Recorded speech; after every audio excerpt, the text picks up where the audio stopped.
Shalom, kiranya Allah Roh Kudus membimbing kita. Ketika saya membaca surat Filipi 1, ada satu ayat yang sangat menarik untuk dibahas. Filipi 1 ayat 27 bagian A. Filipi 1 ayat 27 bagian A. Hanya hendaklah hidupmu berpadanan dengan Injil Kristus. Surat Filipi adalah surat yang ditulis oleh Paulus kepada jemaat di Filipi. Hal ini dapat kita lihat dari latar belakang penulisan surat Filipi.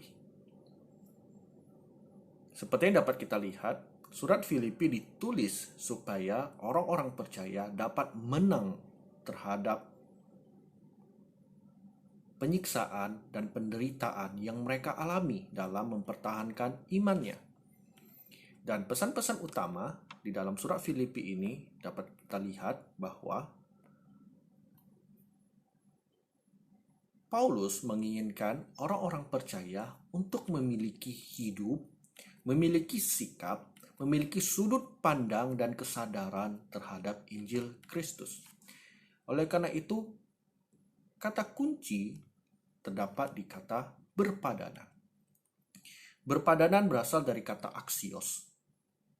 Dalam kamusnya, aksios memiliki kata sikap yang layak, sikap yang sepantasnya.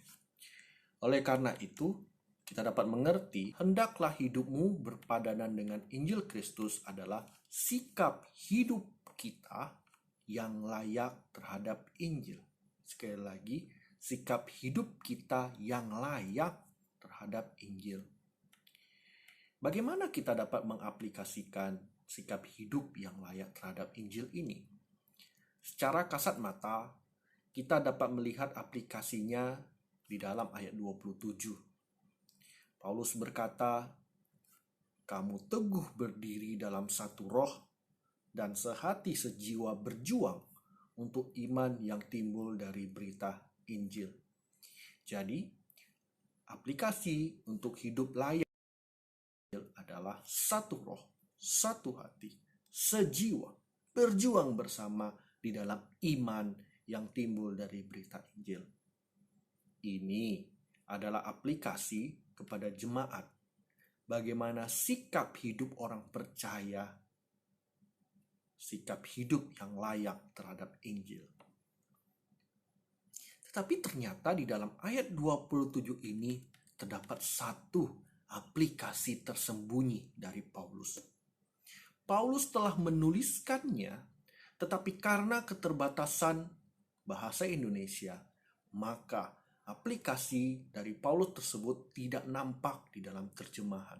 Ya, Paulus telah menuliskannya di dalam bak tulisan Yunani. Kita akan melihat di manakah aplikasi yang tersembunyi tersebut. Di bagian awal ayat 27, terjemahan baru menerjemahkan kata hendaklah. Kata hendaklah diterjemahkan dari kata politeuomai. Di dalam kamus dan definisi yang lebih lanjut, kata politeuomai memiliki arti yaitu hidup sebagai warga negara atau hidup yang menjalankan kewajiban sebagai warga negara. Sedangkan terjemahan baru hanya menerjemahkan politeuomai sebagai hendaklah.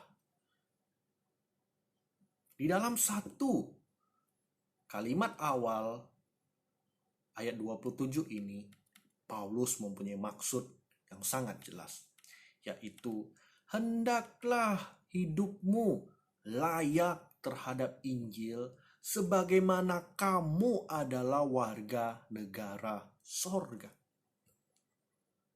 Saya ulangi, hendaklah kamu memiliki sikap hidup yang layak terhadap Injil sebagaimana kamu adalah warga negara sorga. Contohnya begini, seorang tentara harus membela negaranya dan harus selalu hidup dalam sikap patriotismenya. Demikian kita warga negara sorga wajib menunjukkan sikap hidup sebagai warga negara sorga. Inilah aplikasi tersembunyi dari Paulus yang tidak nampak ketika kita hanya membaca dari satu versi terjemahan bahasa Indonesia. Bahkan ketika kita melihat terjemahan lainnya di dalam versi ESV bahasa Inggris, kata politeomai juga tidak ditampilkan di dalam terjemahan. Kita dapat melihat bahwa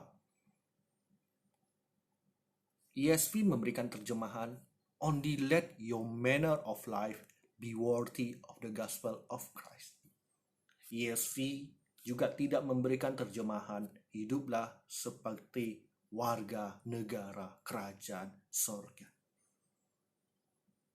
Kita bersyukur hari ini kita telah mendapatkan pesan dari Paulus yang sesungguhnya, yaitu hidup yang berpadanan dengan Injil Kristus adalah hidup yang layak sesuai nilai Injil, sebagaimana kamu dan saya adalah warga negara sorga.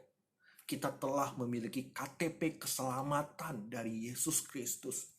Kita telah memiliki paspor yang membuat kita dapat berada di sorga, hidup kekal bersama dengan Tuhan. Amin. Demikianlah renungan kita. Biarlah firman yang hidup menghidupimu dan hidupmu dikuatkan dalam api Roh Kudus.